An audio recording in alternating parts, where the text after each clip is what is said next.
বাংলাদেশের সার্বিক পরিস্থিতি বিবেচনায় শঙ্কার মুখে অক্টোবর হতে যাওয়া নারী টি-20 বিশ্বকাপ আয়োজন। বাংলাদেশে চলমান রাজনৈতিক অস্থিরতার কথা মাথায় রেখে বিকল্প ভাবতে শুরু করেছে আইসিসি।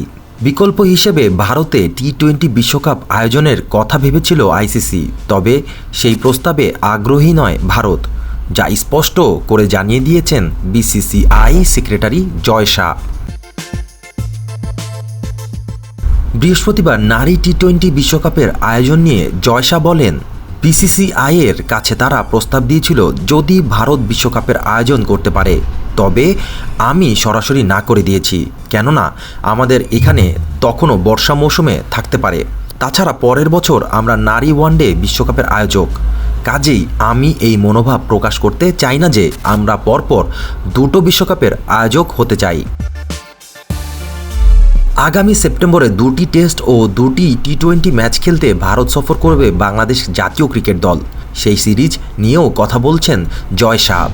সিরিজটিকে গুরুত্বপূর্ণ বলে এ ব্যাপারে বাংলাদেশের সঙ্গে কথা বলার বিষয়টিও জানিয়েছে বিসিসিআই সেক্রেটারি।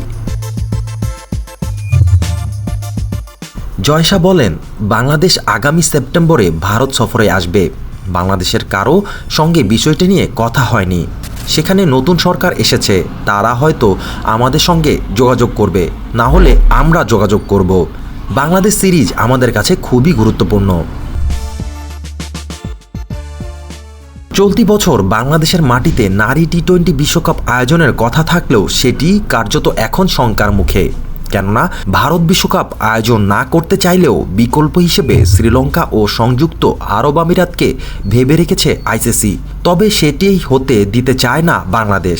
অন্তর্বর্তীকালীন সরকারের যুব ও ক্রীড়া উপদেষ্টা আসিফ মাহমুদ এই ব্যাপারটি গুরুত্ব সহকারে দেখে সব সংকট দূর করে বিশ্বকাপ আয়োজনের ব্যাপারে আশাবাদ ব্যক্ত করেন।